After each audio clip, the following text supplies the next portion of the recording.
Giants can actually think of winning 90 games this year. This is a big move.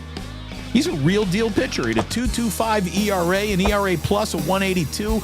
He had a league best 5.8 hits allowed over 9 innings last season. And again, Snell and Logan Webb are a legit 1-2, righty-lefty. I like it an awful lot.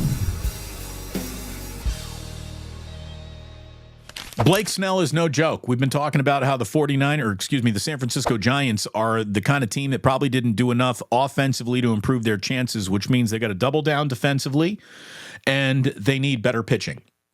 Logan Webb, and good luck with that, didn't sound like a whole bunch of better pitching. Logan Webb and Blake Snell, that is as good a 1-2 punch any rotation throws in Major League Baseball.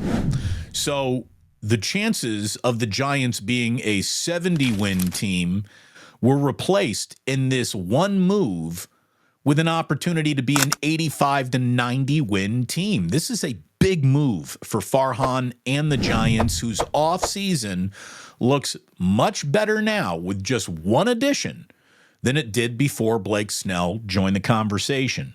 He's a 2-time Cy Young Award winner. He is the reigning Cy Young Award winner. He is a 2-time ERA leader. He's done it in both leagues. He was a stud in the American. He's a stud in the National, and I'm not sure there's much difference between the two anymore anyways. He is a legit reason why the Giants can actually think of winning 90 games this year. This is a big move. He's a real deal pitcher. He had a 2.25 ERA, an ERA plus a 182. He had a league best 5.8 hits allowed over 9 innings last season. And again, Snell and Logan Webb are a legit 1-2, righty-lefty. I like it an awful lot.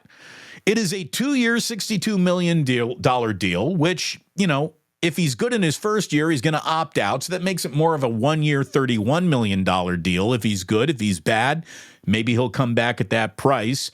But Snell is going to be making $1 million to start. And the Giants, they kind of needed to pay the didn't really do enough offensively tax that was adding a pitcher like Jordan Montgomery or Blake Snell. Blake Snell, come on down.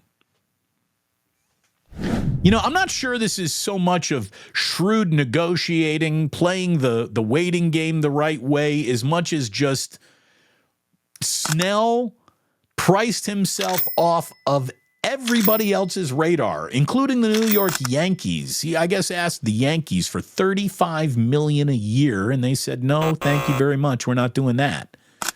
So at 31, is that a deal? I don't know. But Farhan, it feels like this sort of fell to him because Snell priced himself off of every other general manager's to-do list. So maybe that's now the secret equation for the Giants to land a big free agent. No one else wants them. Or no one else is willing to pay that much for them. Maybe that's the advantage that they need to start taking advantage of. I don't know. But I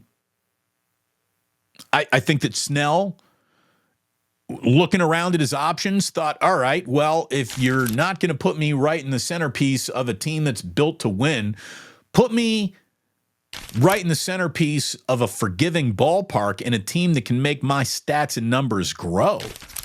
And I do think that Snell pitching at 24 Willie Mays Plaza is going to be an even better Blake Snell than you would get in most other ballparks. That is a pitcher-friendly ballpark, and I think he's going to enjoy it. It also speaks to him liking to being around Bob Melvin, and we all know that Bob Melvin is a really good, trustworthy guy, and I'm glad that Snell looked at the whole situation and said, yeah, I'm willing to give myself to Bo Mel and the Giants for a year in a very forgiving ballpark, and let's see what I do.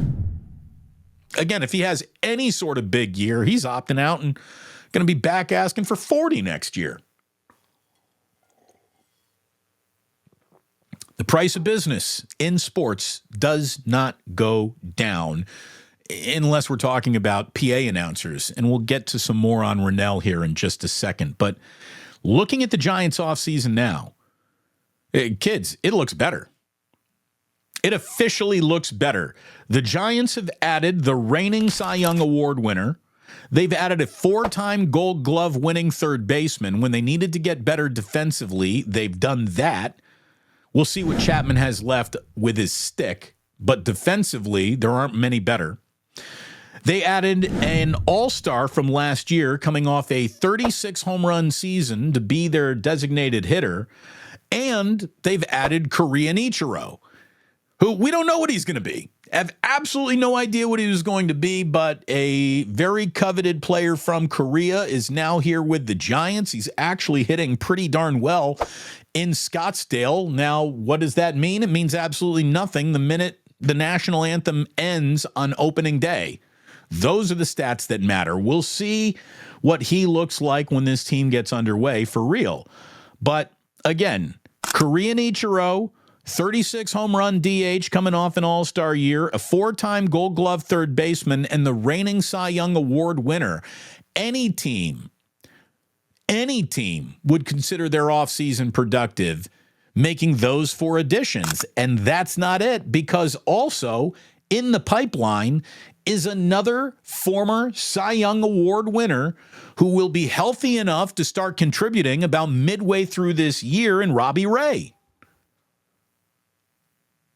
Okay.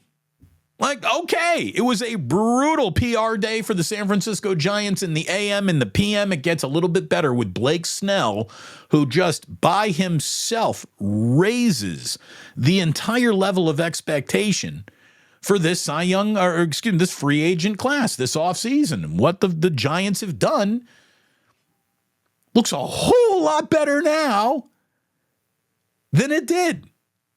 So, all right, Farhan, you're a popular whipping boy around here. We'll also tell you when you deserve a sugar cube.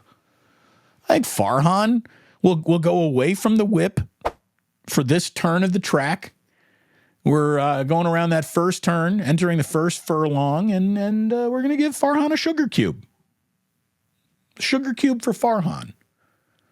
The rest of the decision makers over with the San Francisco Giants, no sugar cubes. We might have to go back to the whip hand for them. Thanks for watching. Tune into the Damon Bruce Show live on YouTube every weekday at 2 p.m. Eastern, 11 a.m. Pacific.